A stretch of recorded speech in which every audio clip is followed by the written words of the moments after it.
HCl molecule, the separation between the nuclei of the two atoms is about 1.27 angstrom. 1 angstrom is equal to 10 raised to the minus 10 meter. Find the approximate location of the center of mass of the molecule. Given that a chlorine atom is about 35.5 times as massive as a hydrogen atom, and nearly all the mass of an atom is concentrated in its nucleus.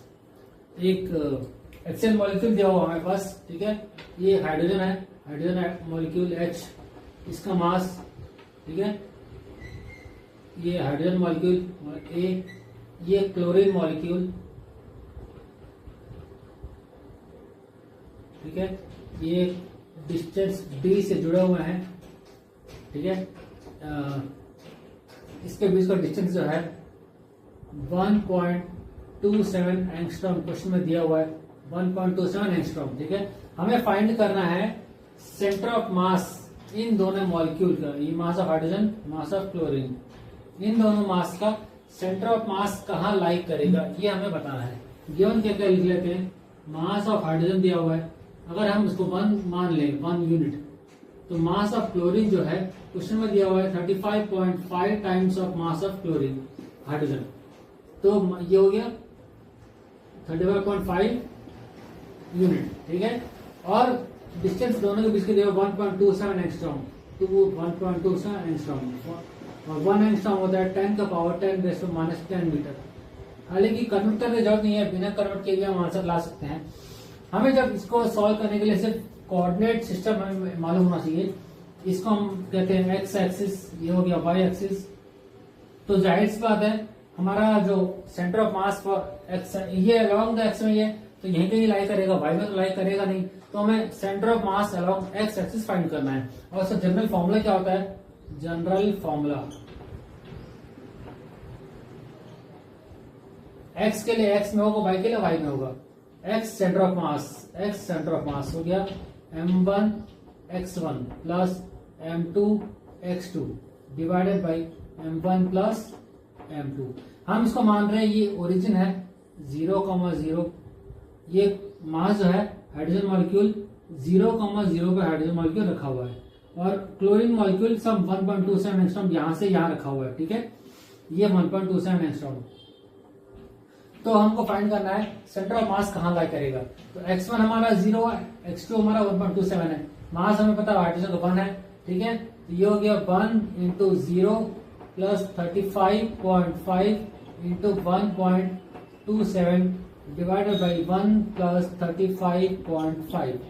इसका 1 into 0 हो गया, 35.5 into 1.27 45.085, 45.085 divided by ये हो गया 36.5, इसका value आता है 1.23520 angstrom, ठीक है।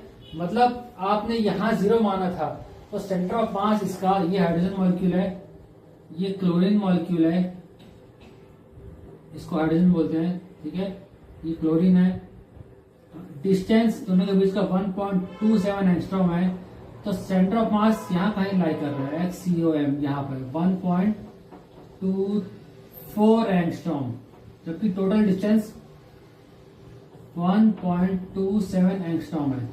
तो यहां से एक चीज हम इंटरप्रेट कर सकते हैं, इंटरप्रेट क्या कर सकते हैं, जब कोई छोटा मॉलिक्यूल और बड़ा मॉलिक्यूल आपस में कनेक्टेड है, तो सेंटर ऑफ मास जनरली बड़े मॉलिक्यूल के पास में पाया जाता है, ठीक है, ये हमारा इंटरप्रिटेशन हो सकता है इस क्वेश्चन। हालांकि पूछा नहीं है, बट फिर भी जानकारी के लिए, सेंटर ऑफ मास जनरली बड़े मॉलिक्यूल के पास ही पाया जाता है।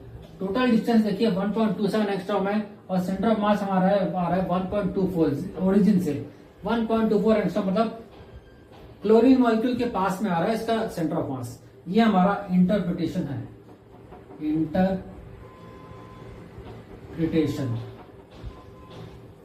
ठीक है। इसको आप जनरल नॉलेज है याद रख सकते हैं, as a common sense general knowledge याद कर सकते हैं। जब छोटा मॉलिक्यूल बड़ा मॉलिक्यूल आपस में कनेक्टेड है, तो दोनों के centre of mass near the heaviest molecule के पास रहेगा, हेवीएस्ट एटम के पास रहेगा। तो ये हो गया हमारा question number 5.6.2। Question 6.3, A child sits stationary at one end of a long trolley moving uniformly with a speed v on a smooth horizontal floor. If the child gets up and runs about on the trolley in any manner, what is the speed of the CM of the trolley plus child system? ये एक again centre of मास का question है।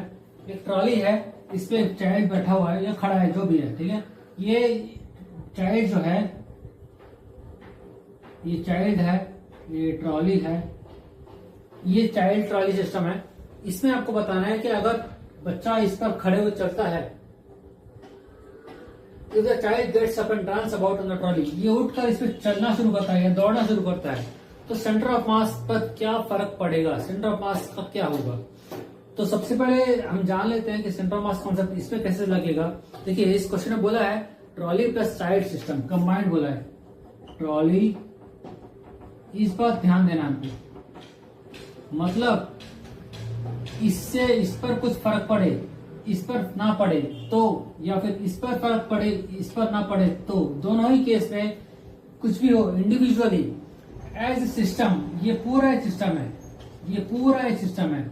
और क्योंकि ये पूरा एक system है तो इसके बीच में चाहे कुछ भी हो, चाहे चाइल्ड उठे बैठे दौड़े कुछ भी करे, सेंटर ऑफ मास इसका चेंज नहीं होगा, विल नॉट चेंज। ये इसका आंसर है। अब थोड़ा इसका डीप डाइव करते हैं, समझते हैं क्यों चेंज नहीं होगा।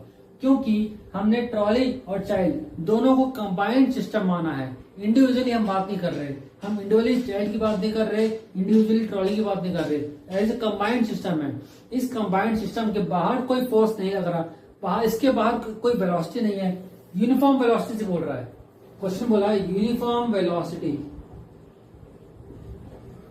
मतलब एक्सेलरेशन जीरो है, मतलब कांस्टेंट फोर्स है, फोर्स में कोई चेंज नहीं हो रहा है। फोर्स में कोई चेंज नहीं हो रहा तो फोर्स वेलोसिटी में कहां चेंज होगा, और वेलोसिटी में कोई चेंज नहीं हो रहा तो चाइल्ड चाहे उठे या बैठे कोई फर्क नहीं पड़ने वाला, इससे कोई फर्क नहीं पड़ता। क्योंकि external force F net external कोई है ही नहीं, एक्सटर्नल कोई फोर्स है ही नहीं, तो एक्सटर्नल फोर्स नहीं है तो एक्सटर्नल वेलोसिटी नहीं होगी, एक्सटर्नल एक्सेलरेशन नहीं होगा। जब वेलोसिटी नहीं है, एक्सेलरेशन नहीं है, तो चाइल्ड ट्रॉली सिस्टम में एक्स्ट्रा कोई वेलोसिटी बाहर से कुछ लग नहीं रही, इसलिए सेंटर ऑफ मास पर इस चाइल्ड के उठने या बैठने या दौड़ने से कोई फर्क नहीं पड़ेगा। क्यों? क्योंकि इंटरनल फोर्स से नहीं चेंज होता, चेंज जो होता है वो एक्सटर्नल फोर्स से होता है। इंटरनल फोर्सेस हैं बट इससे चेंज नहीं होता, चेंज होता है सिर्फ एक्सटर्नल फोर्सेस से, और एक्सटर्नल फोर्स यहाँ पर जीरो है। एक्सटर्नल फोर्स क्योंकि जीरो है इसलिए सेंटर ऑफ मास पर कोई फर्क नहीं पड़ना। Centre of mass velocity centre of mass is zero, कोई फर्क नहीं पड़ना इस पे, ठीक है। तो ये हमारा आंसर है। If the child gets up and runs about on the trolley in any manner, the speed of centre of mass is unchange, ये इसका आंसर है। Speed of mass will not change, velocity of centre of mass will be zero, it does not matter, ठीक है। तो ये था हमारा answer. Question 6.4, show that the area of the triangle contained between the vectors a and b is 1/2 of the magnitude of a cross b। ये vector product का basic concept आपको knowledge होना चाहिए इस क्वेश्चन को सॉल्व करने के लिए। वेक्टर प्रोडक्ट क्या होता है, हमें सबसे पहले डेफिनेशन ऑफ क्रॉस प्रोडक्ट मालूम होना चाहिए। इस क्वेश्चन में क्या बोला है, area of triangle content between two vectors A and B is 1/2 of magnitude of A cross B, ठीक है। तो ये बोला हमें सबसे पहले स्टार्ट करते हैं क्रॉस प्रोडक्ट का डेफिनेशन से। अगर हम इससे स्टार्ट करेंगे तो हमारा क्वेश्चन इजीली सॉल्व हो जाएगा, समझ में भी आएगा होता क्या है। डिफरेंस ऑफ क्रॉस प्रोडक्ट होता है दो वेक्टर्स हैं ए एंड बी, अगर दो वेक्टर्स ए एंड बी दो वेक्टर्स हैं, उसका मैग्नीट्यूड निकाल रहे हो, ये मैग्नीट्यूड निकाल रहे हो उसका, और इसने आपने हाफ कर दिया, तो ये होता है आपको एरिया ऑफ ट्रायंगल। ये आपको वेक्टर्स में पढ़ाया जाता है, ये आपको वेक्टर्स में पढ़ाया जाता है। जब भी आप वेक्टर चैप्टर पढ़ाई करते हो, जब भी आप क्रॉस प्रोडक्ट बताया जाता है, ये जरूर बताया जाता है, ठीक है। दो वेक्टर्स के बीच का जो हाफ होता है, हाफ इंटू उसका मैग्नीट्यूड, ये आता होता है एरिया ऑफ ट्रायंगल। ये हमें प्रूव करना है अभी इस क्वेश्चन में, ठीक है। तो ये हमारा बेसिक नॉलेज अगर हम इसका है तो इजिली सॉल्व हो जाएगा क्वेश्चन, कुछ नहीं है। देखो इस क्वेश्चन में क्या दिया है, एक वेक्टर ए दिया हुआ है, ये है वेक्टर ए, इसको मान लेते ओ ए वेक्टर, ये बी दिया हुआ है, ये वेक्टर बी, इसको मान लेते हैं ओ बी, ठीक है। दो वेक्टर के बीच का जो वेक्टर प्रोडक्ट है ये हमको प्रूव करना है कि ये एरिया ऑफ ट्रायंगल में आता है, ये एरिया ऑफ ट्रायंगल होता है। कैसे प्रूव करेंगे आइए देखते हैं। एरिया ऑफ सॉरी मैंने क्या लिखा, एरिया ऑफ ट्रायंगल लिख दिया, ट्रायंगल नहीं होता, एरिया ऑफ, इसको आप करेक्ट कर लीजिए।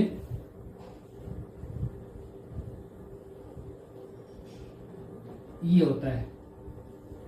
तो अगर हम एरिया, हमने पैरेललोग्राम ड्रॉ कर लिया और उसका एरिया हमने फाइंड कर लिया तो एरिया ऑफ ट्रायंगल तो आराम से हो जाएगा। कैसे करेंगे देखिए, ये दो वेक्टर्स दिए हुए हमें, इसका हम पैरेललोग्राम एक्सटेंशन बनाते हैं। कैसे बनाएंगे, इसको आप एक्सटेंड कर लीजिए।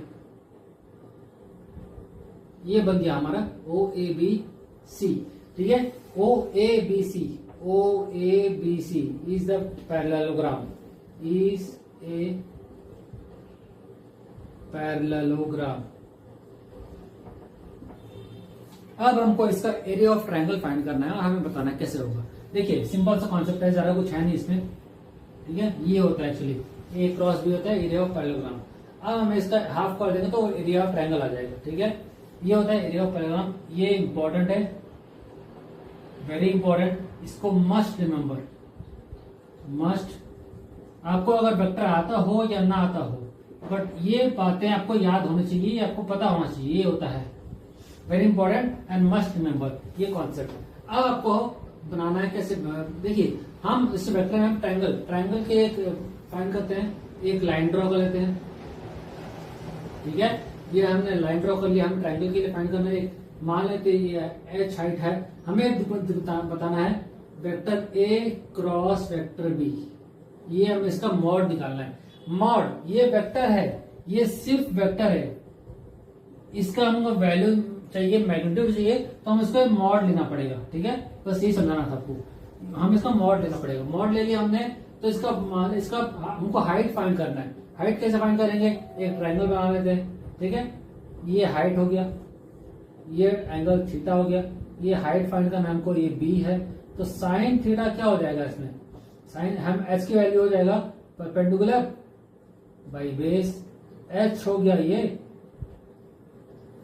एच हो गया बी साइन थीटा, ठीक है। हमें पता है एरिया ऑफ ट्रायंगल क्या होता है, half base into height, half into base क्या हो गया, बेस तो ए दिया हुआ है, ए वेक्टर, इंटू हाइट क्या हो गया, हाइट अभी हमने निकाला, ये B sine theta, B sine theta, ठीक है।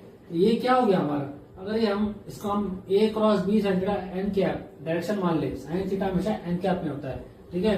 तो ये हम इसको ए मान लें और यहां से हाफ मल्टीप्लाई कर दें, half A vector cross B vector is equal to, ये पूरा चीज क्या हो गया, ये पूरा नहीं हो गया area of triangle,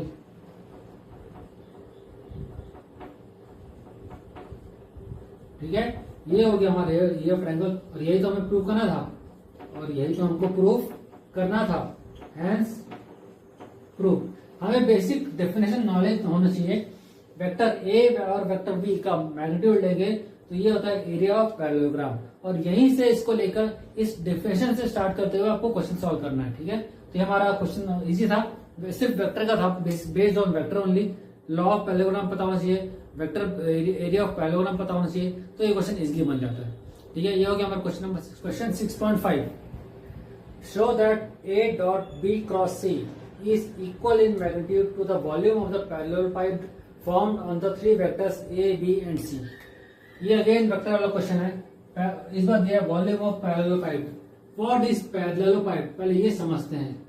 what is parallel pipe, is nothing but cuboid only, ठीक है। वॉल्यूम ऑफ पैरेलल पाइप ज्यादा कुछ होता नहीं है, वो क्यूबॉइड ही होता है। व्हाट इज क्यूबॉइड, क्यूबॉइड और क्यूब में क्या डिफरेंस है। क्यूब होता है एक स्क्वायर फेस जिसका क्रॉस सेक्शन स्क्वायर होता है, ऑल 6 फेसेस स्क्वायर होते हैं।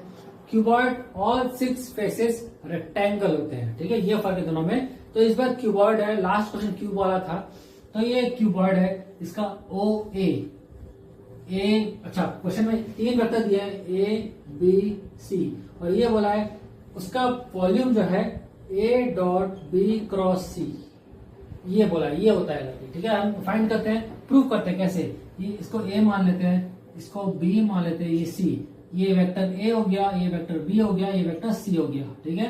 तो हमको इसमें क्या देखना है, सबसे अभी हमने अभी थोड़े पहले इस क्वेश्चन में एक क्वेश्चन पहले देखा हमने, बी क्रॉस सी क्या होता है, मैग्नीट्यूड, ये होता है एरिया ऑफ पैरेललोग्राम, होता है कि नहीं होता है। अभी हमने देखा थोड़ी देर पहले, एरिया ऑफ पैरेललोग्राम होता है B cross C, vector of B cross C.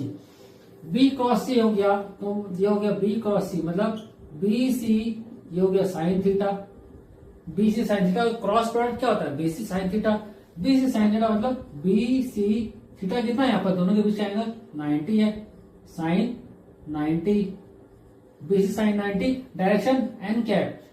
Sine theta में हमेशा डायरेक्शन दिखाना जाता है, डायरेक्शन कहाँ होगा, बी सी साइन 90 इस डायरेक्शन में, ठीक है, इस डायरेक्शन में होगा, यहाँ पर सामने ए के डायरेक्शन में बी सी साइन 90, तो ये हो गया B C N cap.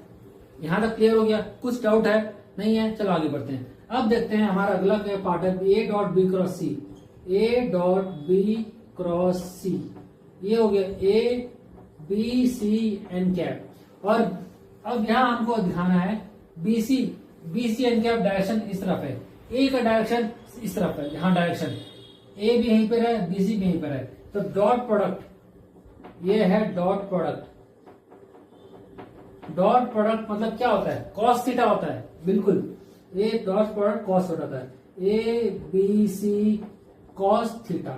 Theta यहाँ पर एंगल कितना है इन दोनों के बीच का, ये और ये दोनों सेम डायरेक्शन में है, इसका डायरेक्शन दोनों है, थीटा क्या होगा बीच का 0 हो जाएगा ना, तो ये हो गया A B C cos 0, cos 0 कितना होता है 1, A B C, this is volume of cuboid, ये हमें प्रूफ करना था। अभी हमने क्या बोला, पैरेललोपाइड ही क्यूबॉइड होता है, ये बोला था, तो ये प्रूफ हो गया। वॉल्यूम ऑफ क्यूबॉइड क्या होता है ए बी सी, ये होता है हमें पता है पहले से हमने, ठीक है, पढ़ा हुआ है, तो ये हमें प्रूफ करना था। वॉल्यूम ऑफ पैरेललोपाइड जो होता है ए डॉट बी क्रॉस सी, हमने यहां से शुरू किया, ये हमारा एलएचएस था, एलएचएस, ये आ गया आरएचएस, यही हमें प्रूफ करना था, ठीक है।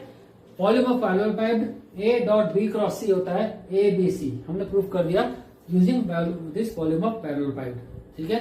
ये हो गया हमारा question number. Question 6.6, find the components along the X Y Z axis of the angular momentum L of a particle whose position vector is r with components x, y, z and momentum is p with components px, py and pz. Show that if the particle moves only in the xy plane, the angular momentum has only a z component. तो इसमें दो parts पूछे हैं हमें इस question में, दोनों part को हम एक एक करके सॉल्व करेंगे। पहला पूछा है फाइंड एंगुलर मोमेंटम के कंपोनेंट्स, एल के कंपोनेंट फाइंड करना है, मतलब हम अगर एल लिखें तो एल हम लिखते हैं L X I cap L vector plus L Y J cap plus L Z K cap. यहां पर हमको L X L Y L Z की वैल्यू फाइंड करनी है, ये हमें क्वेश्चन में पूछा है।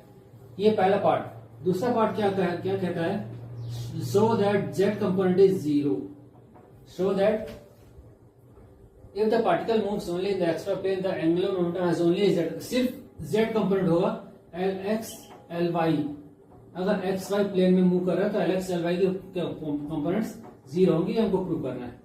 एक एक करके दोनों सॉल्व करते हैं, दोनों पार्ट्स, ठीक है।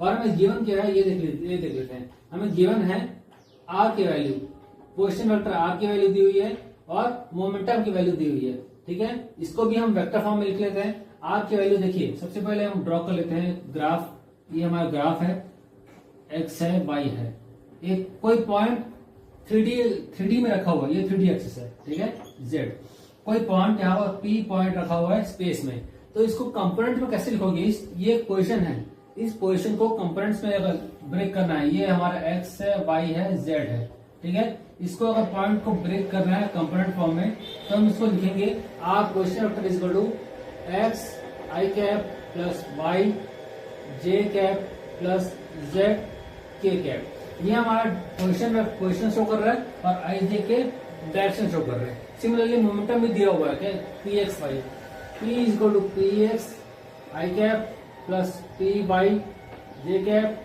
Plus P Z K cap, ये हमें गिवन है। ठीक है, अब इसको हमको सॉल्व करना है क्वेश्चन को। आइए देखते हैं सॉल्व कैसे करें इस क्वेश्चन को। ठीक है, सबसे पहले हम निकाल लेते हैं वैल्यूज को। सबसे पहले हमें पता है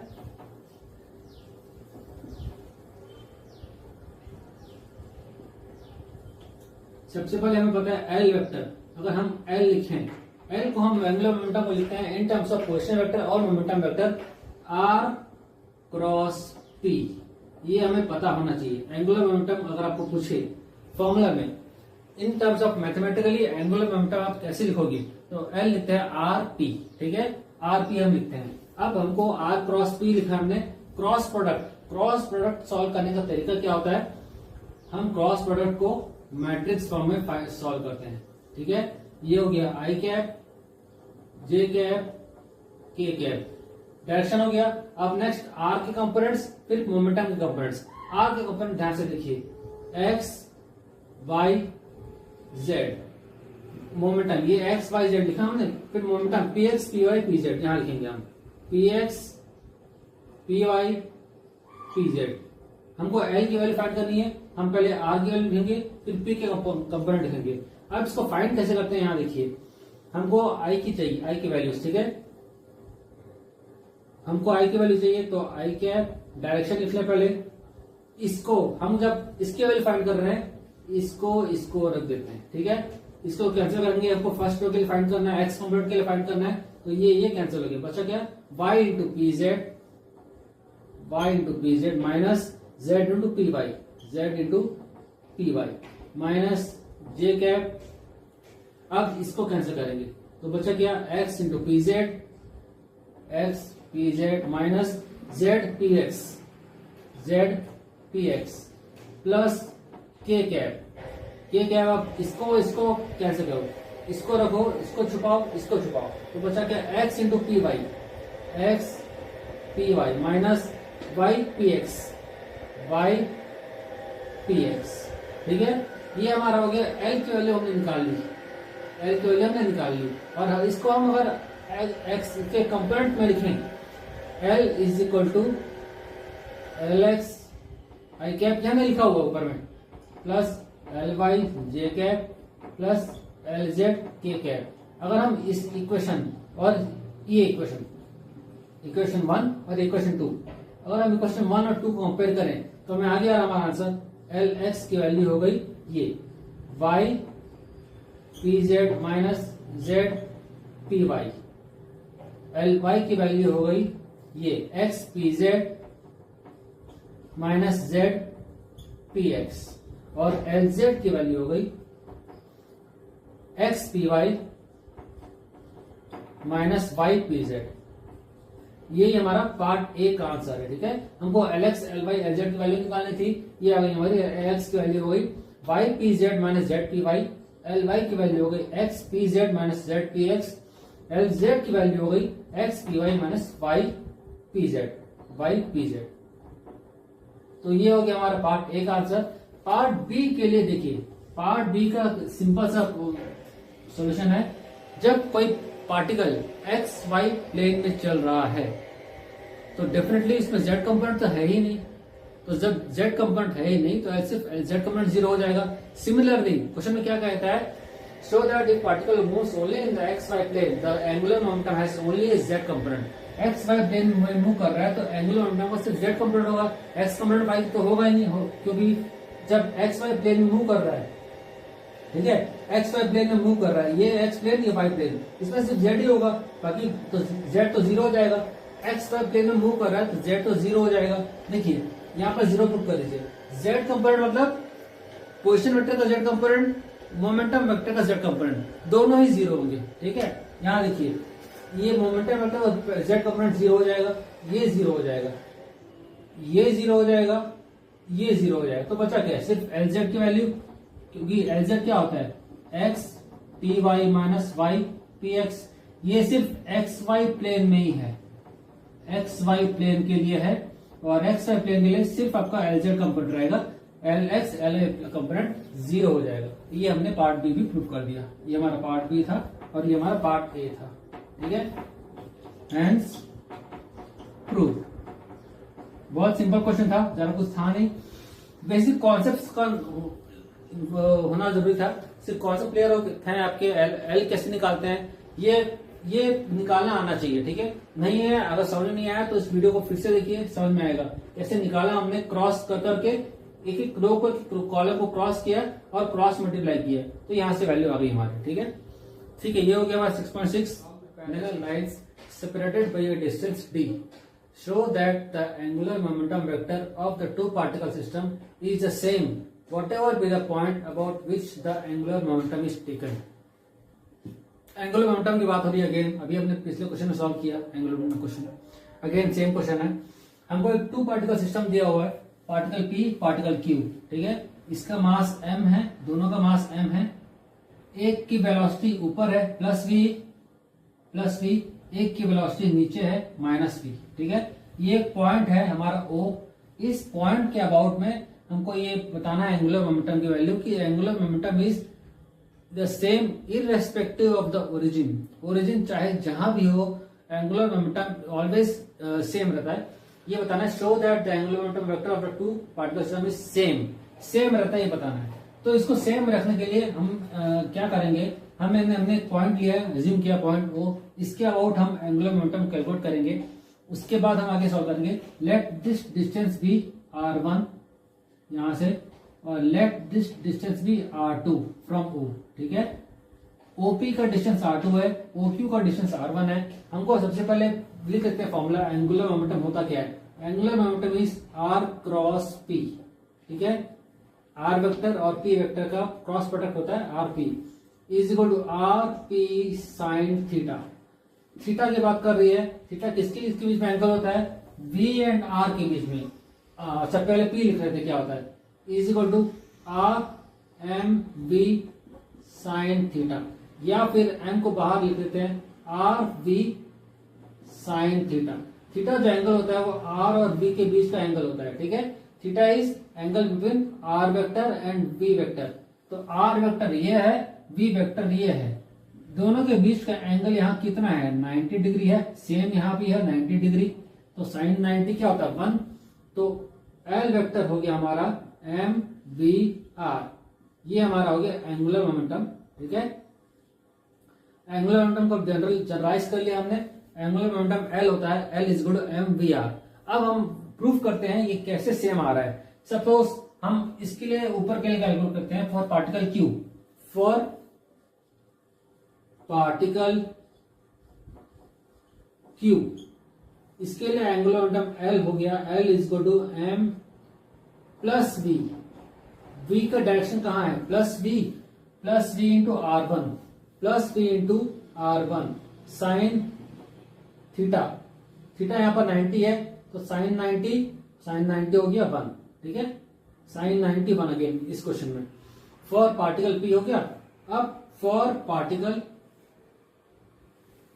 यहां लिखते हैं, for particle Q, sorry particle P, for particle P L vector हो गया m minus v into r2, ठीक है। ये हो गया minus v towards direction negative way में है, और ये डिस्टेंस कितना है r2, ये होता है m v r। अब net angular momentum, net angular momentum L net हो गया, L नेट इज, ये उसका इसको L2 मान लो, इसको L1 मान लो, L1 vector plus L2 vector. L1 है हमारा m v r1 plus L2 है m minus v r2 is equal to m v r1 minus m v r2। अगर हम दोनों से m v कॉमन निकाल ले, r1 minus r2, r1 minus r2, ये एक्चुअली एक डिस्टेंस है। What is r1 minus r2, it is nothing but distance only. Distance को अगर डिस्टेंस से माइनस करोगे तो क्या मिलेगा, डिस्टेंस ही मिलना है आपको। कौन सा डिस्टेंस, इन दोनों के बीच का डिस्टेंस मिलना है, r1 माइनस r2 जो होगा। टोटल कुछ होगा नहीं, बट वो एक हो जाएगा, टोटल डिस्टेंस d हो जाएगा, m v d। यहां पर हम रिप्रेजेंटेशन हम कुछ भी लिखते हैं, r एक्चुअली है क्या, r is distance between two particles. यहाँ पर हम आर की जगह डी लिख रहे हैं, ठीक है। एम वी डी लिख लो या इसका एम वी आर भी बोल सकते हो, R1 माइनस R2 को, ठीक है। तो यहाँ हमारे पास वापस आ गया L is good M V R. हमने अभी थोड़ी देर पहले निकाला था, L की वैल्यू होती है एम वी आर। हमने यहाँ से इसके इस प्रॉब्लम 2 पार्ट का सिस्टम को लेकर ये भी प्रूव कर दिया कि L is good M V R, मतलब L is good M V R in all aspects irrespective of the choice of origin. Origin चाहे जो भी हो, एंगुलर मोमेंटम हमेशा एम वी आर ही होता है, ये हमने प्रूव कर दिया, ठीक है। Hence prove. तो ये हो गया हमारा question number 6.7। Question 6.8, a non uniform bar of weight W is suspended at rest by 2 strings of negligible weight as shown in figure. The angles made by the strings with the vertical are 36.9 degree and 53.1 degree respectively. The bar is 2 meter long. Calculate the distance D of the center of gravity of the bar from its left end. हमारे पास एक arrangement दिया हुआ है बार और string का। ये बार है हमारे पास 2 मीटर का लेंथ का बार है, दोनों तरफ स्ट्रिंग से अटैच है। एक तरफ स्ट्रिंग वर्टिकल से 36.9 बना रहा है, एक अंदर स्ट्रिंग वर्टिकल से 53.1 डिग्री एंगल बना रहा है।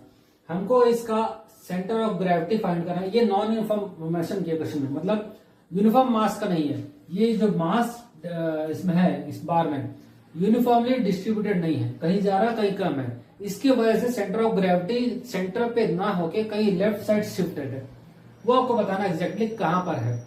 ये अकॉर्डिंग टू डायग्राम सेंटर पे ना होकर थोड़ा लेफ्ट में दिखा रहा है, कितना है वो हम कैलकुलेट करके फाइंड करेंगे। अभी आपको दिख रहा होगा क्वेश्चन में लिखा है नॉन यूनिफॉर्म है और डायग्राम में दिख भी रहा है सेंटर ऑफ ग्रेविटी पे नहीं है, तो 0 2 मतलब सेंटर 1 तो नहीं होगा आंसर, क्योंकि सेंटर ऑफ ग्रेविटी होता तो 1 हो जाता आंसर। 1 नहीं है, कितना है हमें फाइंड करना पड़ेगा, ठीक है। आइए देखते हैं। इस क्वेश्चन को सॉल्व करने के लिए हमने इसका एफबीडी बनाया, free body diagram, free body diagram, ठीक है, FBD। इसमें क्या होता है, इस पर लगने वाले सारे फोर्सेस को हम शो करते हैं। इस पर लगने वाले फोर्सेस कौन कौन से हैं? पहला है स्ट्रिंग का टेंशन, ये T1, ये स्ट्रिंग का टेंशन T2, बॉडी का वेट W डाउनवर्ड्स, ठीक है। ये सारे फोर्स लग रहे हैं और हम अब इसको सॉल्व करते हैं 2 तरीके से।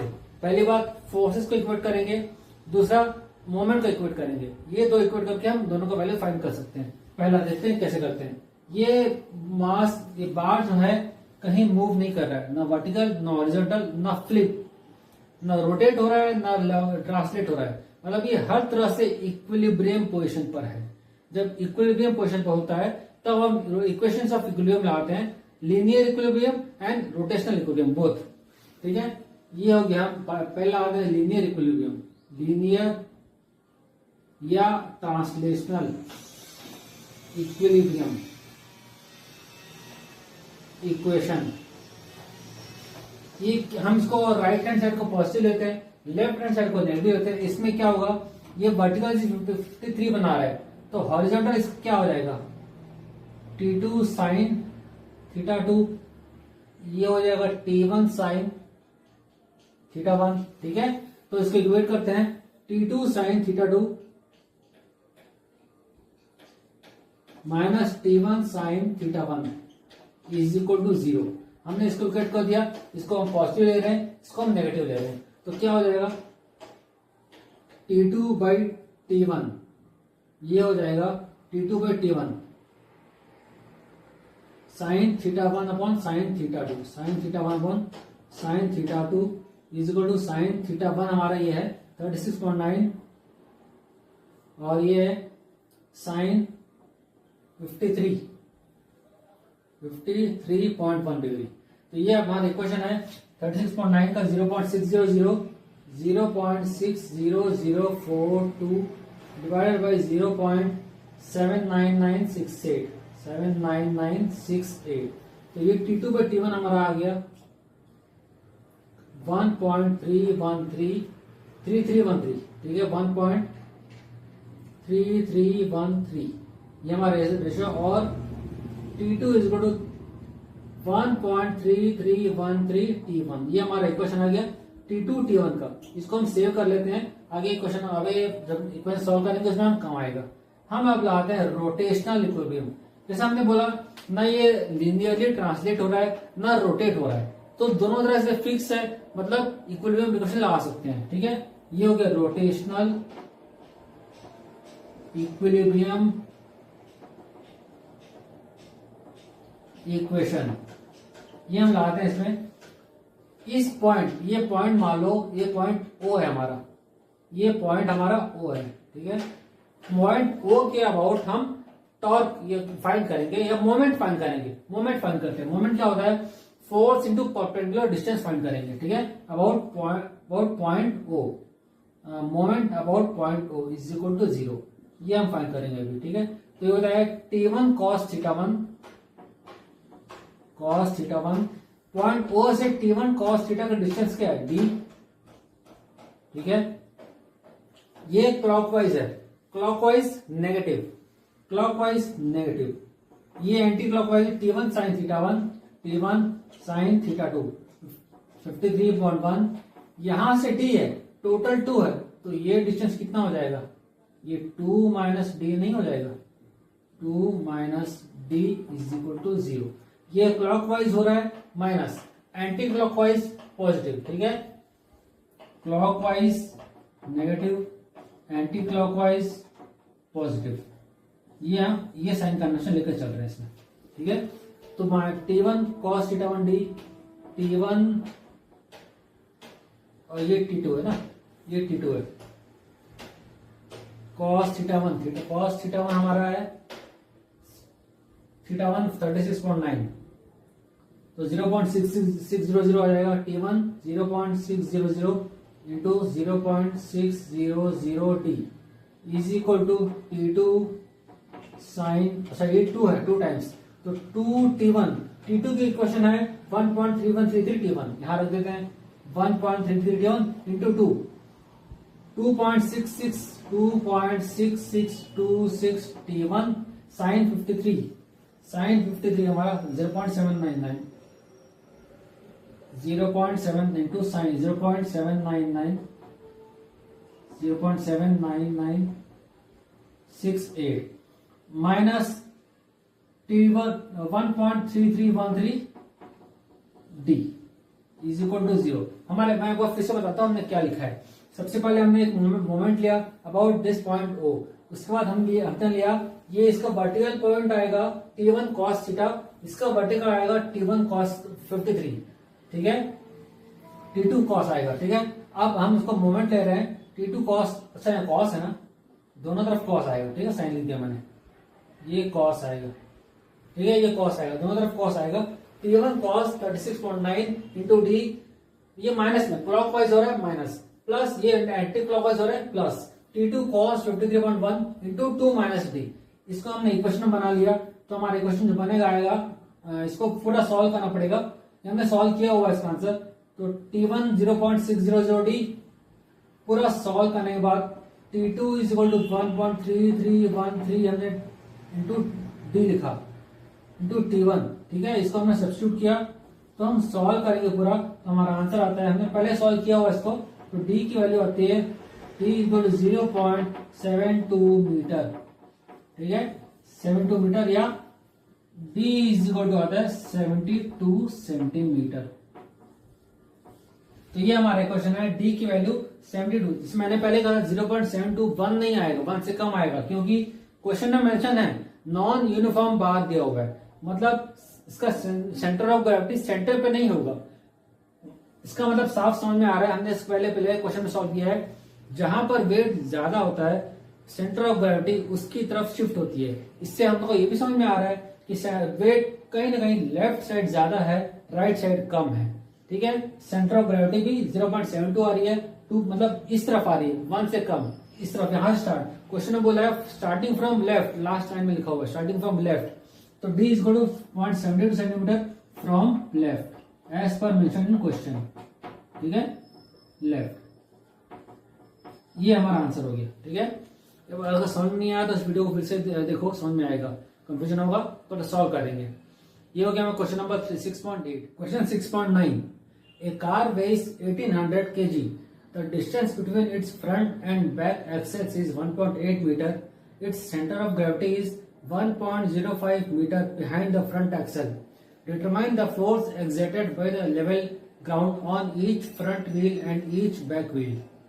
सेम लाइक प्रीवियस क्वेश्चन है ना, बहुत ज्यादा डिफरेंस नहीं है दोनों क्वेश्चन में। इसमें बस एक उसमें नॉन यूनिफॉर्म बार दिया हुआ था, इसमें यहाँ पास एक कार दिया हुआ है, ठीक है। इस कार का एक वेट दिया हुआ है, वेट ऑफ कार दिया हुआ है 1800 kg, और न्यूटन में अगर निकाले 1800 इंटू 9.8 ये आता है 17640 न्यूटन। ये हो गया आपका कार का वेट, ठीक है, ये कार का वेट हो गया। अब आपको निकालना है total net force front wheel और बैक व्हील पे। मान लेते हैं हमारा फ्री बॉडी डायग्राम बना लिया हमने, ये हमने FBD ऑफ कार बना लिया, ठीक है। ये फ्रंट व्हील पे रिएक्शन लग रहा है ऊपर N1, ये बैक व्हील पे रिएक्शन लग रहा है N2।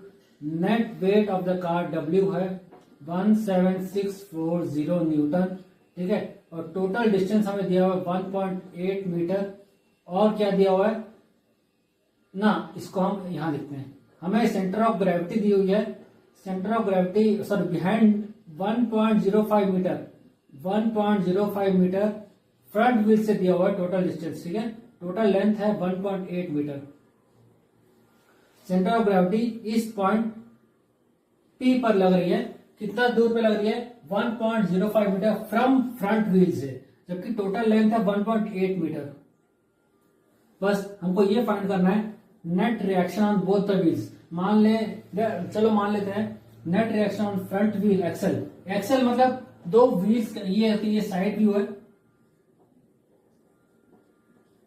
ये का साइड व्यू है, ये टॉप व्यू यहां दिखा रहे हैं। टॉप व्यू अगर देखेंगे आप, ये व्हील है, ये एक्सल है। एक्सल क्या होता है, दो टायर को बीच के जोड़ने वाला को एक्सल बोलते हैं, ठीक है। ये एक्सल है, तो दोनों एक्सल पर लगने वाले फोर्स को फाइंड करना है हमको अभी, ठीक है। हमको ये फोर्स फाइंड करना है, दोनों एक्सल पर फोर्स कितना लग रहा है। हमने यहां से मान लिया है फ्रंट एक्सल पर लगने वाला फोर्स N1 है, रियर एक्सल पर लगने वाला फोर्स N2 है। नेट फोर्स डाउनवर्ड नीचे है, ठीक है। सबसे पहले रिएक्शन लिख लेते हैं, वर्टिकल इक्विलिब्रियम, वर्टिकल इक्विलिब्रियम मान लेते हैं N1 प्लस N2 इसके बराबर है 17640 न्यूटन। ये हमारा इक्वेशन 1 हो गया, ठीक है, ये हमारा इक्वेशन 1 हो गया। अब हम फाइंड करते हैं moment, taking moment about point P, इसके अबाउट, इस पॉइंट P के अबाउट हम मोमेंट ले रहे हैं। Summation MP is equal to 0। तो क्या होगा N2 या N1 निकाल लेते हैं, N1 into 1.05 metre is equal to 17640। यहाँ ये डिस्टेंस कितना है, ये 1.8 है, यहां से यहाँ 1.05 है, तो ये 0.75 नहीं हो गया, 0.75 मीटर, तो इंटू 0.75 मीटर। N1 हो गया 17640 इंटू 0.75 अपॉन 1.05। इसको हम सॉल्व करते हैं तो हमारा आंसर N1 की वैल्यू आती है 7350 न्यूटन। ये कौन सा फोर्स है, फ्रंट में लगने वाला, फ्रंट एक्सल पर लगने वाला फोर्स। और फ्रंट एक्सल दो में डिवाइडेड है, दो टायर्स पे, हमें each force on each tyre निकालना है। दोनों पे लगने वाला इक्वल फोर्स है 7350। तो एक एक व्हील पर लगने वाला फोर्स क्या होगा, फोर्स ऑन ईच व्हील, ये हमें फाइंड करना था। 7350/2 कितना हो जाएगा, 3675 न्यूटन, ठीक है। ये हमारा आ गया फर्स्ट वाला। सेकंड पार्ट अब सॉल्व करते हैं। हमारे वैल्यू N1 की वैल्यू है 7350, N2 के लिए क्या करेंगे, 17640 माइनस 7350, यह आ जाएगा 10230 न्यूटन। रियर व्हील पर लगने वाला ये है N2, पर ये भी दो के लिए है। इसको अगर एक एक व्हील पर निकालना है एज पर आस्क्ड क्वेश्चन में ये पूछा है फोर्स ऑन ईच व्हील, तो force on each rear wheel is equal to 10230/2 5615 Newton. ठीक है, तो ये हो गया हमारा 5615 एक पीछे वाले एक व्हील पर, ये हो गया 3615 सामने वाले एक व्हील पर, और ये हमको फोर्स निकालना था। ठीक है, तो ये हो गया आंसर। बस कुछ नहीं करना था आपको, एक अपर रिएक्शन को इक्वेट करना था टू जीरो, एक मोमेंट लेना था किसी एक पॉइंट के अबाउट, किसी एक पॉइंट पे आप मोमेंट ले लेते हो तो रिएक्शन फोर्स के थ्रू आप आराम से आंसर आ सकता है। तो ये हो गया हमारा question number 6.9। Next question 6.10, torques of equal magnitude are applied to a hollow cylinder and a solid sphere, both having the same mass and radius. The cylinder is free to rotate about its standard axis of symmetry, and the sphere is free to rotate about an axis passing through its center. Which of the following two will acquire greater angular speed after a given time? हमारे पास एक hollow cylinder दिया हुआ है, ये hollow cylinder है और ये solid sphere है, ये है solid sphere.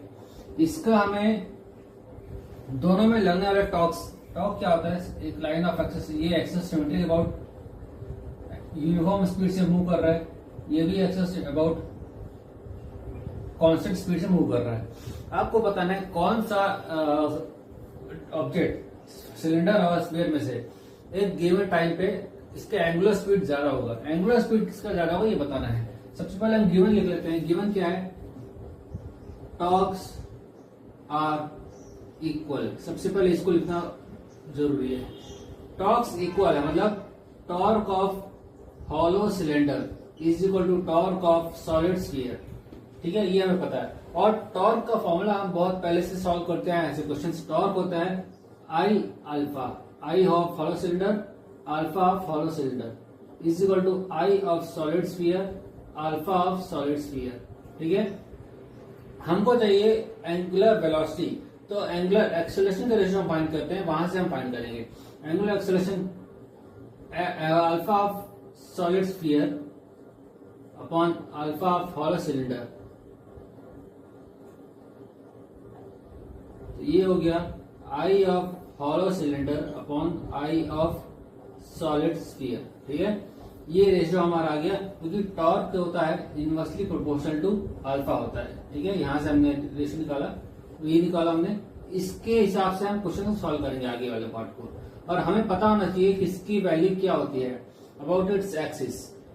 Moment of inertia of A hollow cylinder about its axis हमें पता होना चाहिए। ये होती है angular acceleration alpha of solid sphere upon acceleration of hollow cylinder, ये होती है mr²। ठीक है, ये होती है mr²।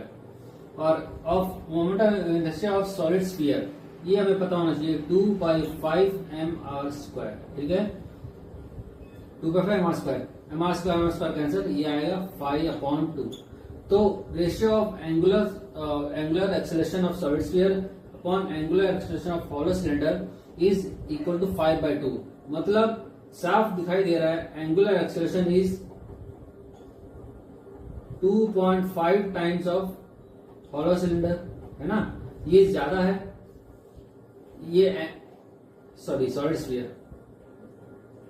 Angular acceleration of solid sphere is 2.5 times hollow cylinder, मतलब इसका एंगुलर एक्सेलरेशन ज्यादा है। और हमें पता है, हमने पहले ही पढ़ा हुआ इसके बारे में, एंगुलर एक्सेलरेशन और एंगुलर वेलोसिटी में क्या रिलेशन है।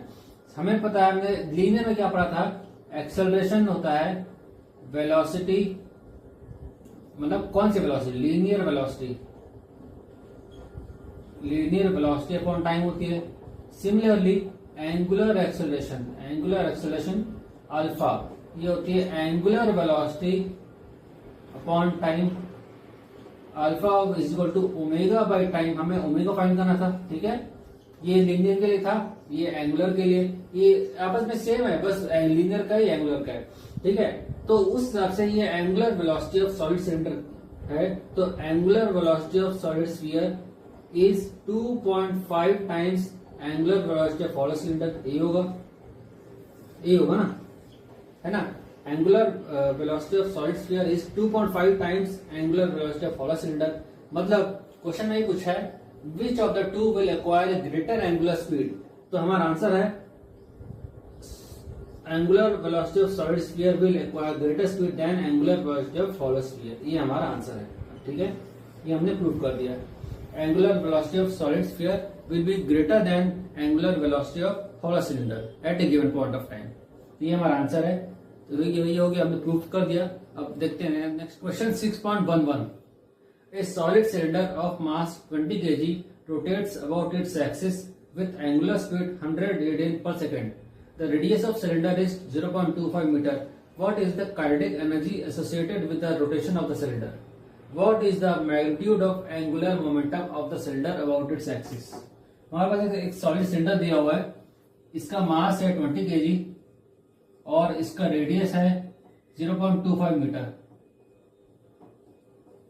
100 रेडियन पर सेकंड की एंगुलर वेलोसिटी से ये रोटेट कर रहा है। आपको बताना है इस रोटेशन के कारण इस पे आने वाला रोटेशनल काइनेटिक एनर्जी, ठीक है। ये हम अक्सर बोलते हैं काइनेटिक एनर्जी दो होती है, एक लीनियर काइनेटिक एनर्जी हमने पढ़ा हुआ है, काइनेटिक एनर्जी एक होती है लीनियर, ये होती है रोटेशनल काइनेटिक एनर्जी, ठीक है। लीनियर हमने पढ़ा है, बहुत बार पढ़ा, सॉल्व किया, हाफ mv स्क्वायर। रोटेशनल का फॉर्मूला क्या होता है? Half I omega square. Linear में m, रोटेशन में i बन जाता है, लीनियर में v, रोटेशन में ओमेगा बन जाता है, ठीक है। ये क्वेश्चन ये थ्योरी में हमने बहुत बार पढ़ा हुआ है। तो ये सॉल्व करते हैं इस क्वेश्चन को। Rotational kinetic energy half I omega square is equal to half M R square omega square, ठीक है। सॉरी हाफ नहीं, हाफ तो आई तो सिर्फ इसका ही होगा, हाफ अलग से हाफ भी आएगा, ठीक है। तो यहां लिखते हैं अलग से, ठीक से लिखेंगे। आई होता है half M R square for solid cylinder, तो half M R square omega square, ठीक है। तो आई होगी हमारे पास हाफ इंटू हाफ, एम है 20 kg, आर है 0.25 इंटू 0.25 इंटू 100 का स्क्वायर, ठीक है। तो ये हो जाएगा हाफ इंटू 10 0.625 ये हो जाएगा इंटू 100 का स्क्वायर, ये हो जाएगा 6250/2 यानी 3125 जूल। ये हमारा आंसर है पार्ट ए का, ठीक है। ये हमारा आंसर है पार्ट ए का, 3125 जूल हो जाएगा। पार्ट बी भी एक क्वेश्चन पूछा है, एंगुलर मोमेंटम। एंगुलर मोमेंटम ये होता है in terms of omega, L is equal to I omega. I होता है एम, अभी हमने निकाला आई की वैल्यू 0.625, ठीक है। 0.625 इंटू 100 ये हो जाएगा 62.5 ओमेगा एम आर स्क्वायर, के जी एम आर स्क्वायर और रेडियन पर सेकेंड, के जी metre square radian per second, ठीक है। ये हमारा एल की वैल्यू हो गई। ये हो गया पार्ट बी का आंसर। सिंपल था, सिर्फ फॉर्मुला बेस्ड क्वेश्चन था।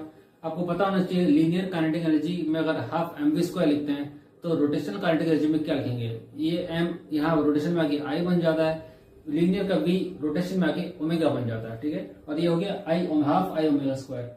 ये इस तरह हमने फॉर्मुला के वैल्यू निकाला। Second angular momentum L is equal to I omega होता है, ठीक है। तो ये हो गया हमारा 6.11। Next question 6.12। A child stands at the center of a turntable with his two arms outstretched. The turntable is set rotating with an angular speed of 40 revolutions per minute. How much is the angular speed of the child if he folds his hands back and thereby reduces his moment of inertia to 2/5 times the initial value? Assume that the turntable rotates without friction. हाँ, हमारे पास अच्छा B part भी इसका करेंगे बाद में, पहले ये पार्ट सॉल्व करते हैं। ये हमारे पास एक टर्न टेबल दिया हुआ है, एक बॉय टर्न टेबल के सेंटर पॉइंट पे खड़ा है, ठीक है। ये टर्न टेबल है, ये रोटेट कर रहा है 40 रेवोल्यूशन पर मिनट की स्पीड से, एंगुलर स्पीड से ये रोटेट कर रहा है। बॉय सेंटर पे खड़ा है, हैंड्स स्ट्रेच्ड बाहर आउटसाइड, ठीक है। पहला केस बिफोर। आफ्टर केस थोड़ी देर के बाद ये बॉय जो है हैंड्स को अंदर ऐसे खड़ा हो जाता है, अंदर लेके, ठीक है। तब हमें उसकी एंगुलर स्पीड बतानी है जब इसने हाथ को फोल्ड करके अंदर ला लिया, ठीक है। अब उनको सॉल्व करने का कॉन्सेप्ट क्या है, सिर्फ एक ही कॉन्सेप्ट लगेगा, दोनों में एंगुलर स्पीड चेंज हो रही है, मोमेंट ऑफ इनर्शिया भी चेंज हो रहा है, बट एक चीज तब भी कांस्टेंट है, वो है angular momentum. Angular momentum before और आफ्टर कांस्टेंट है, चेंज नहीं हो रहा है। तो हम उसको ही यूज करके फाइंड करेंगे इसका, ठीक है, फॉर्मूला जो एंगुलर वैल्यू फाइंड करेंगे, conservation of angular momentum use करेंगे। हमें दिया हुआ है इनिशियली ओमेगा 40 आरपीएम, हम यूज करेंगे कंजर्वेशन ऑफ एंगुलर मोमेंटम। ये होता है I omega is constant, L is equal to I omega is constant, मतलब I before omega before is equal to I after omega after, ठीक है। I before क्या है, आई बिफोर आई है, omega before दिए हुए 40 आरपीएम, आई omega है 2/5 times of I before, question में दिया हुआ है, और ये हमको फाइंड करना है ओमेगा आफ्टर, ठीक है। आई बिफोर कैंसल, 40 हो गया, अब ओमेगा आफ्टर हो गया 40 इंटू 5/2, ये हो गया 100 आरपीएम, ठीक है। ओमेगा आफ्टर की वैल्यू आ गई 100 आरपीएम, मतलब इनिशियली 40 आरपीएम से चल रहा था, ये लड़का गोल गोल घूम रहा था, आउट स्ट्रेच राउंड घूम रहा था, ठीक है, एक सर्कुलर पार्ट पे ये गोल घूम रहा है, तो बॉय भी घूम रहा है 40 आरपीएम की स्पीड से। जब हाथ को क्लोज कर लिया, अंदर कर लिया, तो एंगुलर स्पीड बढ़ गई, कितना बढ़ गई, 40 और 100, लगभग 2.5 टाइम्स बढ़ गई आरपीएम ऐसा करने से। इसका क्वेश्चन पूछा क्यों ऐसा हुआ है, ठीक है। अच्छा, इसका हम पूछा नहीं है, पर फिर भी हम समझ लेते हैं क्या क्यों ऐसा दिया है, क्यों ऐसा हो रहा है। इसका आप सीधी सी बात समझिए, जब हाथ स्ट्रेच कर रहा है, रेडियस बढ़ गई, रेडियस बढ़ने से हमें पता है v इज इक्वल टू, यहां मैं बता रहा हूं, v is equal to R omega होता है, omega is inversely proportional to R, ठीक है। अगर रेडियस बढ़ेगा तो ओमेगा कम होगा, और रेडियस कम होगा तो ओमेगा बढ़ जाएगा, यही हुआ। यहाँ पर रेडियस बढ़ गया, स्ट्रेच सर्कुलर पार्ट का आदमी का रेडियस बढ़ गया, तो इसलिए 40 आरपीएम था, यहाँ पर उसने रेडियस कम कर लिया, अंदर ले आया, अब रोटेटिंग पार्ट सिर्फ इतना ही है, रेडियस यहाँ कम हो गया तो ओमेगा बढ़ गया, यहाँ पे ओमेगा बढ़ गया, ठीक है। हम इसका यूज करना है, लीनियर और इसका relation, v is equal to R omega, omega is inversely proportional to radius, ठीक है। इस कॉन्सेप्ट से हमें ये समझ में आता है, रेडियस कम करेंगे तो ओमेगा बढ़ेगा, इससे हम इंटरप्रेट कर लिया, हालांकि बोला ये तो क्वेश्चन है, पर फिर भी हमने समझ लिया। अब इसका बी पार्ट देखते हैं, show that the child's new kinetic energy of rotation is more than the initial kinetic energy of rotation, how do you account for this increase in kinetic energy, ठीक है। इस पार्ट में बोला है कैसे बढ़ेगा, इसमें हमने पहले ही समझ लिया इस बात को। आप देखते हैं बी पार्ट कह रहे हैं काइनेटिक एनर्जी, वो होता है E is equal to half I omega square, ठीक है। तो half I before omega before square is equal to half I after omega after का square, half half cancel, I before into omega 40 दिया हुआ है इज इक्वल टू, अच्छा 40 before 40 square, before का 40 into 40 is equal to I after 2/5 times of I before into 100, ठीक है। यहां से हमको समझ में आ रहा है, ये कह रहा है कि आई आफ्टर जो है वो आई बिफोर से ज्यादा है, मतलब आई ये इक्वल टू रिलेशन हटा के ये रिलेशन लगाना होगा, ठीक है। ये relation less than I before is less than I after, या आई आफ्टर आप उल्टा कर सकते हो, 2/5 times of I before into 100 is equal to I before into 40, ठीक है।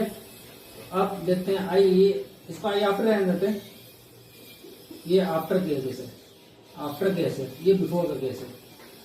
अगर आपको हम तो सिंप्लीफाई करेंगे तो आता है 10/4 I after is greater than I before, मतलब 2.5 टाइम्स ज्यादा है, ठीक है, 2.5 टाइम्स ज्यादा है आई बिफोर के।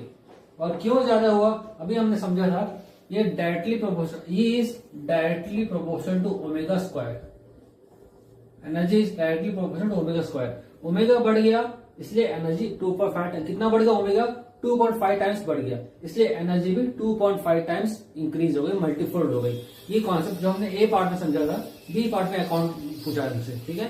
तो है एक ही चीज, आपको बस कॉन्सेप्ट समझ में आना चाहिए था, दोनों में कितना डिफरेंस है और क्यों आया ये डिफरेंस। कॉन्सेप्ट तो यहां से है, ये कम हुआ, रेडियस कम हो गया इसलिए ओमेगा बढ़ गया, ओमेगा बढ़ गया इसलिए एनर्जी बढ़ गई 2.5 टाइम्स। तो ये था हमारा question number 6.12। Next question 6.13, a rope of negligible mass is wound round a hollow cylinder of mass 3 kg and radius 40 cm. What is the angular acceleration of the cylinder if the rope is pulled with a force of 30 Newton? What is linear acceleration of the rope? Assume that there is no slipping. एक simple सा question दिया हुआ है, cylinder है, इस पे रोप tie किया हुआ है, एक सिलेंडर के चारों तरफ रोप से बांधा हुआ है और इसको पुल किया जा रहा है सिलेंडर को इस फोर्स से। ये आपका साइड व्यू दिखा रहा है जिसमें रोप बंधा हुआ है हॉलो सिलेंडर के ऊपर, ये फ्रंट व्यू दिखा रहा है, 40 सेंटीमीटर का रेडियस है, 30 न्यूटन के फोर्स से सिलेंडर के एंड पे फोर्स से खींच रहे हैं। तो खींचेंगे तो क्या होगा, जब ये सिलेंडर रोटेट होना स्टार्ट हो जाएगा अबाउट इट्स एक्सिस, रोटेट होगा तो क्या जनरेट होगा, टॉर्क जनरेट होगा। ये हमने शुरू से पढ़ रहे हैं। टॉर्क क्या होता है, जब आप किसी फोर्स परपेंडिकुलर डिस्टेंस पे लगाते हो, बॉडी रोटेट होना शुरू होती है, तब रोटेटिंग बॉडी पे टॉर्क लगता है और इस रोटेटिंग बॉडी का एंगुलर एक्सेलरेशन हमें फाइंड करना है। कैसे करेंगे आइए देखते हैं। हमें पता है, अभी हमने देखा टॉर्क, हमको निकालना है एंगुलर एक्सेलरेशन। सबसे पहले गिवन क्या है, मास दिया है, मास 20 kg दिया हुआ है। सिलेंडर का मास ऑफ सिलेंडर 3 kg मास दिया हुआ है, रेडियस दिया हुआ है 40 सेंटीमीटर यानी 0.4 मीटर है ना, और दिया है हमको, और एंगुलर एक्सेलरेशन फोर्स दिया है 30 न्यूटन और एंगुलर एक्सेलरेशन अल्फा फाइंड करना है। कैसे करेंगे, यूजिंग सिंपल कॉन्सेप्ट, अब तक हमने जितने पढ़े कॉन्सेप्ट से उसी का रिपीटेड कॉन्सेप्ट का क्वेश्चन है। टॉर्क होता है tau is equal to I alpha. अब हमें अल्फा फाइंड करना है, आई होता है सिलेंडर का mr², आई तो फाइंड हो जाएगा। टॉर्क कैसे निकालेंगे, टॉर्क निकालने का तरीका हमको यहां से दिख रहा है। टॉर्क क्या होता है, फोर्स इंटू परपेंडिकुलर डिस्टेंस, ठीक है। ये तो हम टॉर्क निकालते हैं। सबसे पहले टॉर्क होता है आर क्रॉस एफ या are F sine theta. Theta यहाँ पर कितना है, आर और एफ के बीच का एंगल, ये रेडियस है, ये एफ है, दोनों के बीच का एंगल कितना है 90 डिग्री है। तो R F sine theta, sine 90 और ये साइन 90 होता है 1, तो आर इंटू एफ हो जाएगा टॉर्क की वैल्यू। आर दिया हुआ 0.4, एफ दिया 13 न्यूटन, तो ये हो जाएगा 1.2 न्यूटन मीटर, ये हमारी आ गई टॉर्क की वैल्यू। अब टॉर्क की वैल्यू आ गई, यहां से हमको आई अल्फा, आई हमें पता है, आई होता है mr²। For hollow cylinder I is mr², I is good mr²। m है 3 kg, r है 0.4 का स्क्वायर, तो ये हो गया 0.48 kg मीटर स्क्वायर। ठीक है, सारी वैल्यूज हमने निकाल ली, अब पुट करके इक्वेशन में। Torque is equal to I alpha, alpha is equal to torque upon I. Torque निकाला हमने, कितना निकाला है 1.2 अपॉन आई निकाला हमने 0.48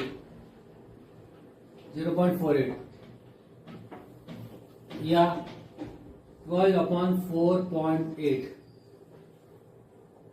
ना, कुछ तो गड़बड़ है।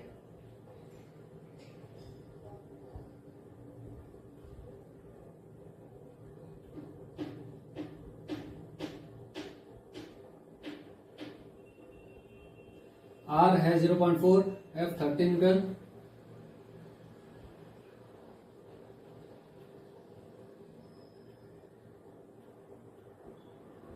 ये 12 होगा, ठीक है, ये 12 हो जाएगा, 120 हो गया, ये आएगा आपका 25 रेडियन पर सेकंड स्क्वायर। ठीक है, ये हो गया हमारा आंसर, अल्फा की वैल्यू। ये तो हो गया ए पार्ट। बी पार्ट निकालना था लीनियर एक्सेलरेशन। इसको आप दो तरीके से निकाल सकते हो। एक में निकाल पता है, हमें पता होना चाहिए ए लीनियर और एंगुलर के बीच का रिलेशन हमें पता होना चाहिए। A is equal to R alpha. R है 0.4, अल्फा है 25, ये हो गया आपका 10 मीटर पर सेकंड स्क्वायर। ठीक है, ये हो गया एक आंसर। बी दूसरा तरीका ये है, ए होता है फोर्स बाय मास। फोर्स दिया हुआ 30 न्यूटन, मास है 3 kg, तो आगे 10 मीटर पर सेकंड स्क्वायर। तो दो तरीके हैं, किसी भी तरीके से आप आंसर निकाल सकते हो, आंसर सेम ही आ रहा है। ठीक है, तो यहां से हमने निकाल लिया 6.13 हमारा क्वेश्चन यहाँ complete. 6.14 to maintain a rotor at a uniform angular speed of 200 radian per second and engine needs to transmit a torque of 180 newton metre. What is the power required by the engine? Note, uniform angular velocity in the absence of friction implies zero torque. In practice, applied torque is needed to counter frictional torque. Assume that the engine is 100% efficient. दो चीज दिए question में, ठीक है, बहुत simple सा question है। इसमें पावर निकालना है। अब हमको पावर निकालना है और हमको दिया हुआ टॉर्क। टॉर्क दिया 180 न्यूटन मीटर, एंगुलर वेलोसिटी दिया हुआ है, एंगुलर वेलोसिटी है 200 रेडियन पर सेकेंड। पर हमने तो पावर के बारे में एक ही चीज पढ़ा हुआ है, work done upon time taken, हमने तो यही पढ़ा हुआ है ना। तो इसमें टॉर्क और पावर वेलोसिटी कैसे से फिट होगी, देखिए कैसे फिट होती है। वर्क डन होता है force into perpendicular distance upon time. ठीक है, और फोर्स इंटू परपेंडिकुलर डिस्टेंस क्या होता है, टॉर्क ही तो होता है। Force into perpendicular distance torque ही तो होता है। और आप टॉर्क इंटू डिस्प्लेसमेंट कह लो, डिस्प्लेसमेंट कह लो अपॉन टाइम। ठीक है, तो और आपने टॉर्क लगाया, टॉर्क इंटू ओमेगा, ओमेगा के रेडियन पर सेकेंड, ये टाइम क्या है, यही है पर सेकेंड। ठीक है, तो यही से आ रहा है हमको। तो torque into angular speed, angular speed, torque दिया हुआ 200 और एंगुलर टॉर्क दिया 180 इंटू ये स्पीड दिया 200, 36,000 वॉट या 36 किलोवाट, ये हमारा आंसर। ठीक है, 6.14 का सिंपल क्वेश्चन था। बस हमें ये पता था पावर होता है work done by time taken. यहाँ अगर टॉर्क और एंगुलर वेलोसिटी दिया हुआ है तो आप कैसे फाइंड करेंगे, तो ये फॉर्मूला आपको पता होना चाहिए। पावर होता है torque into angular speed, tau into omega. ठीक है, तो बस सिंपल सा क्वेश्चन था, फॉर्मूला बेस्ड। आइए question 6.15 from a uniform disc of radius R a circular hole of radius r/2 is cut out. The centre of the hole is at r/2 from the centre of the original disc. Locate the centre of gravity of the resulting flat body. ये थोड़ा सा tricky question है, ठीक है, इसको समझना होगा। हमारे पास एक सर्कल दिया हुआ है, एक फ्लैट डिस्क है, इसका मास हमें दिया हुआ है कैपिटल एम, रेडियस दिया हुआ कैपिटल आर। इस मास बॉडी में से ये स्मॉल एम का मास का सर्कुलर पार्ट कट आउट करना है। इसका रेडियस जो है r/2 है, इसका रेडियस r/2 है, इसका रेडियस हमें क्वेश्चन में दिया हुआ है कैपिटल आर। इस रेडियस में से इस रेडियस r/2 का रेडियस को कट आउट करना है। उसके बाद जो मास बचेगा, ये होल हो गया, अब ये होल है, इसमें आपको सेंटर ऑफ मास लोकेट करना है। सेंटर ऑफ ग्रेविटी कहां पर लोकेट होगा ये हमको बताना है। ठीक है, तो हम इसको स्टार्ट करते हैं सॉल्व करना। सॉल्व कैसे करेंगे इसको देखिए। अब सबसे पहले हमको क्या बताना है, x को हम where is x centre of mass located. हमें पता है सेंटर ऑफ मास का फॉर्मूला क्या होता है, m1x1 plus m2x2 divided by m1 plus m2। ये फॉर्मूला यूज करके हमको फाइंड करना है वैल्यूज।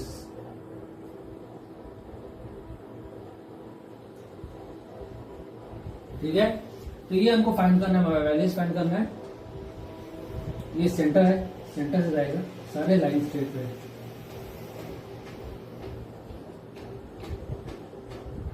ये भी सेंटर है और ये भी सेंटर है। तो अब हमको बताना है ये फ्लैट बॉडी निकालने के बाद सेंटर ऑफ मास कहाँ लोकेट करें। लेट हम मान लेते हैं ये पूरा एक्स एक्सिस है, एक्स एक्सिस है, ये वाई एक्सिस है और centre of mass x axis पर लाई करेगा। क्यों? क्योंकि बॉडी ऊपर और नीचे सिमेट्री है, जहां सिमेट्री होती है centre of mass most probably उसी एक्सिस पर लाई करता है जहां सिमेट्री होती है। यहाँ पर सिमेट्री नहीं है, इस तरफ वाई में सिमेट्री नहीं है क्योंकि यहाँ होल है पर यहाँ होल नहीं है, तो ये सिमेट्रिकल पार्ट नहीं है। जहां सिमेट्रिकल पार्ट होगा और उसी पॉइंट पर उसी एक्सिस पर सेंटर ऑफ मास लाई करता है। तो हम मान लेते हैं एक्स एक्स पर कहीं लाई कर रहा है, मान लेते हैं कोई किसी पॉइंट एक्स पर लाई कर रहा है, x1 is equal to x, x2 हमें पता है ये रेडियस, हम r की बात कर रहे हैं, ये रेडियस इसका r/2 हो जाएगा, ठीक है, x2 हो जाएगा r/2। हमें मासेस कैलकुलेट करना है, कैलकुलेट मासेस, कैलकुलेट मासेस, कौन सा मास? मास m1 एंड m2। m1 देखो हम सबसे पहले निकालते हैं मास रहे या ना रहे, एक चीज दोनों में कॉमन है वो है मास डेंसिटी। मास डेंसिटी को हम डिनोट करते हैं, ये फ्लैट डिस्क है, सरफेस है, सरफेस का मास डेंसिटी डिनोट करते हैं सिग्मा से, ये हमने पहले ही पढ़ा है। लाइन है तो लैम्डा से डिनोट करते हैं, सरफेस है तो सिग्मा से डिनोट करते हैं, वॉल्यूम है तो रो से डिनोट करते हैं, ठीक है। ये सरफेस डेंसिटी है, सरफेस मास डेंसिटी, इसको डिनोट करते हैं सिग्मा से, और ये होता है sigma is equal to mass upon area. ये मास है कैपिटल एम, फॉर कैपिटल इस मास के लिए, ठीक है, capital M upon pi R square, ये हम बहुत पहले जानते हैं। सरफेस एरिया क्या होता है? पाई आर स्क्वायर होता है, ठीक है। अब ये तो होगी कैपिटल मास के लिए। जो फ्लैट डिस्क मास निकाला, इसका मास कैसे कैलकुलेट करेंगे? इन टर्म्स ऑफ दिस मास। इसका मास कैसे फाइंड करेंगे? सबसे पहले हम लिख लेते हैं sigma is equal to mass by area, इसका स्मॉल एम है, रेडियस क्या है r/2 का square, m upon pi R square by 4, ठीक है। अब अगर कंपेयर करें हम m upon pi R square is equal to small m upon pi R square by 4, तो ये हो गया ना small m is equal to capital M by 4, ठीक है। जो स्मॉल m आ गया, हम कंपैरिजन करने के बाद दोनों में हम रिलेट किया हमने, तो स्मॉल m आ गया कैपिटल M बाई 4, ठीक है। तो ये मास जो है इसके टर्म में आप बताएं तो 1/4 मास निकला इस मास का, इस टोटल मास का 1/4 मास निकाल दिया गया है। अब हम फाइंड करते हैं यूजिंग, उसमें पुट करते हैं वैल्यूज को एक्स कॉम बाई कॉम में। X com by com value हमने क्या माना है, initially centre of mass centre पे 0 पे, तो सेंटर ऑफ मास 0 ही रखते हैं इसको, ठीक है। एक्स कॉम इसको हम रख दिया 0। अच्छा एक मिनट, ये मास निकालने के बाद जो मास बचा इसकी वैल्यू क्या होगी? 3m/4 होगी, ठीक है। तो 3m/4, ये कैपिटल M1 इज, यहाँ लिखा मैंने x1 x2, capital M1 is 3m, capital M 3m/4, small m is equal to m/4। ये स्मॉल m है in terms of capital M, m/4 total मिला के कैपिटल M होता है, दोनों का मास मिला के, ठीक है। तो यहाँ हो गया, आप प्लस रख दें ये m1 m2, और इसे रख दो एक्स कॉम बाई कॉम में, ये हो गया 0 क्योंकि हमने सेंटर ऑफ मास में माना है। m1 दिया हुआ 3m/4 और हमने माना है लेट किसी x पॉइंट पर रखा हुआ है, किसी x पॉइंट पर रखा हुआ है, ठीक है। ये x पर होगा सेंटर ऑफ मास, हम मान ले रहे हैं, ठीक है। और x plus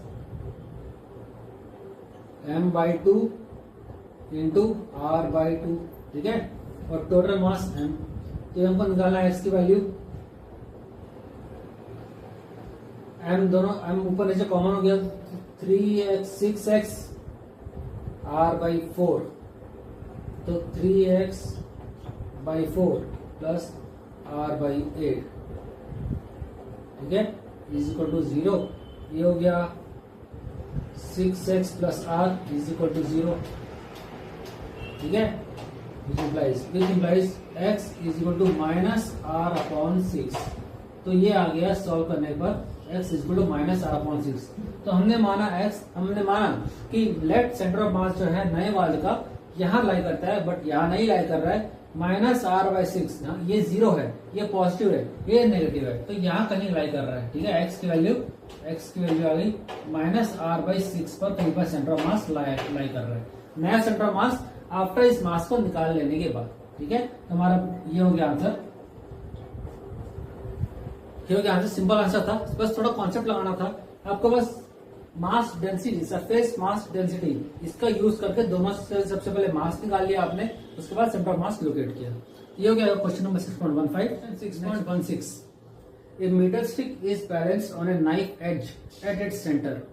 When two coins each of mass 5 gram are put one on top of the other at the 12 centimeter mark, the stick is found to be balanced at 45 centimeter. What is the mass of the meter stick? एक torque वाला question है, metre stick वाला question है, ठीक है। हमारे पास एक metre stick दिया हुआ है, मीटर स्टिक मतलब 1 मीटर, 1 मीटर मतलब 100 सेंटीमीटर का एक स्टिक है, ठीक है। इस मीटर स्टिक पर 2 कॉइन्स रखे हुए हैं।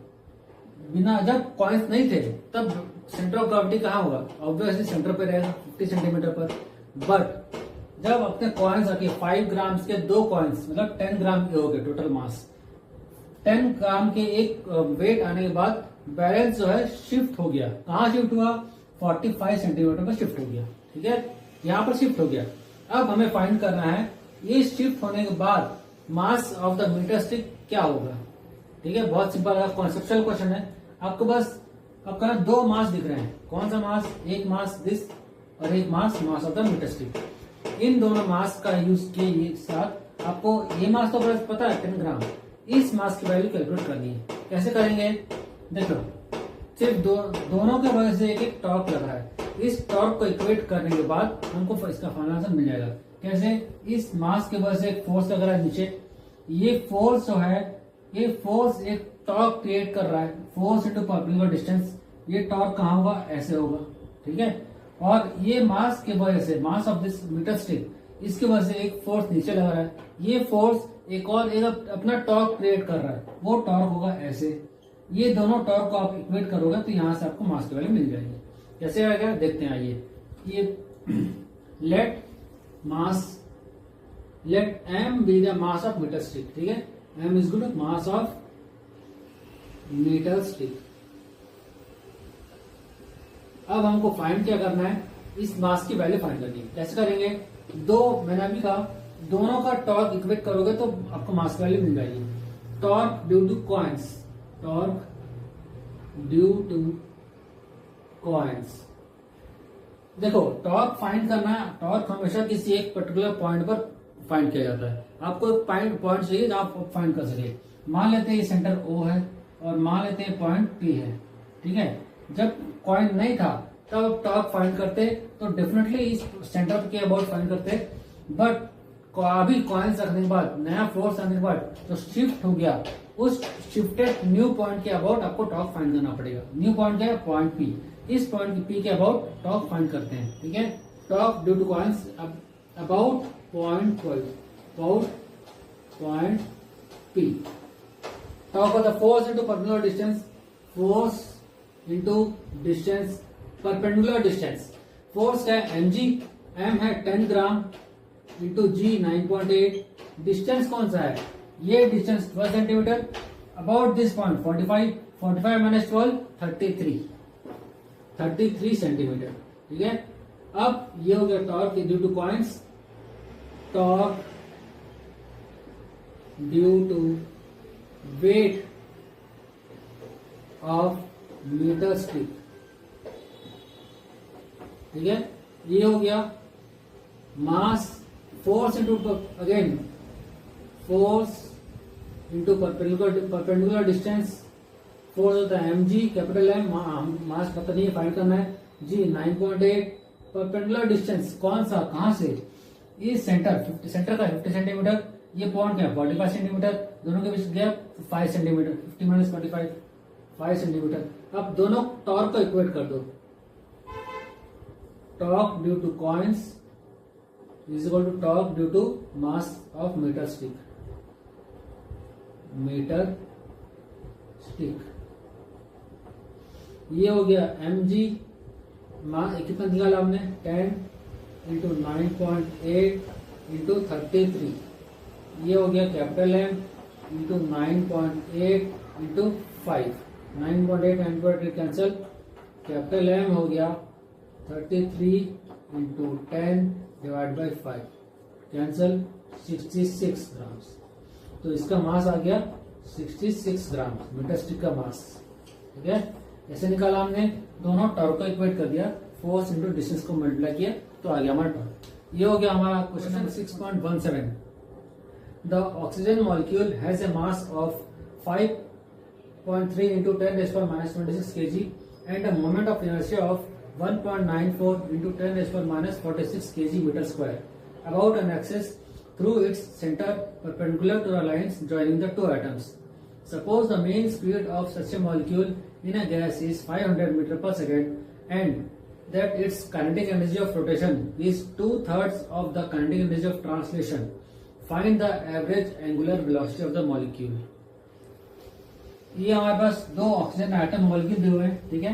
दो मॉलिक्यूल सेपरेटेड बाय डिस्टेंस, हमें पता है ऑक्सीजन हमेशा O2 होता है, ठीक है।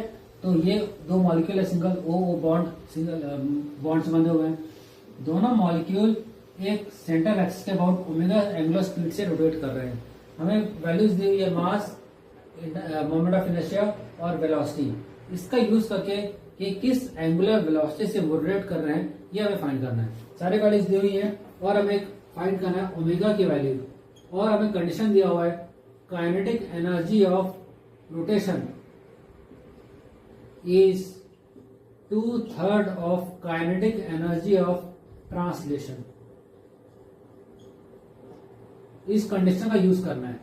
काइनेटिक ऑफ रोटेशन में पता है half I omega square is equal to 2/3 of half M V square, ठीक है। इसका यूज करना है हमको। हाफ हाफ कैंसिल हो गया, आई दिया हुआ है, आई भी कैंसिल, आई है 1.94 इंटू 10 रेज पर -46 इंटू ओमेगा स्क्वायर, यही फाइंड करना है, is equal to 2/3 into M. Mass of molecule 5.3 into 10 raise पर -26 इंटू 500 इंटू 500, ठीक है। -46 ये यहां जाएगा, -20 बन जाएगा, ठीक है। और omega square is equal to हो गया 2/3 इंटू 5.30 इंटू 10 रेज पर -46 -26 -20 इंटू 500 का स्क्वायर, 500 का स्क्वायर 10 की पावर 4 इंटू 525 इंटू 10 का पावर 4। इसको अपन हम सॉल्व करते हैं, ओमेगा स्क्वायर मिलता है 4.55 इंटू 10 रेज पर 25, ठीक है। या फिर ओमेगा स्क्वायर हो गया, इसको हम स्क्वायर रूट में लिख लेते हैं 45.5 इंटू 10 रेज पर 24 है तो बाहर निकाले 10 का पावर को। Omega square is equal to 10 का पावर 12 बाहर इंटू स्क्वायर रूट ऑफ 45.5। इसको हम सॉल्व करके आता है हमारा answer omega is equal to 10 का पावर 12 इंटू 6.75। तो ओमेगा हमारा आंसर आ गया 6.75 इंटू 10 रेज पर 12 रेडियंस पर सेकेंड। जो कंडीशन दी हुई थी उस कंडीशन को अप्लाई करके हमने इसके वैल्यू निकाल लिया, ठीक है। हमने सॉल्व किया क्वेश्चन को। तो ये हो गया हमारा क्वेश्चन नंबर 6.17। यहाँ से हमारा chapter system of particles and rotation motion complete होता है। कुछ भी डाउट हो, कुछ कहना चाहते हो तो प्लीज नीचे इस वीडियो के नीचे या उस पर्टिकुलर क्वेश्चन के नीचे कमेंट करके बताइए क्या अच्छा लगा क्या नहीं लगा, ताकि इसको हम और अच्छे से इंप्रूव कर सके। मिलते हैं अगले वीडियो में नेक्स्ट चैप्टर के साथ। तब तक टेक केयर, गुड बाय।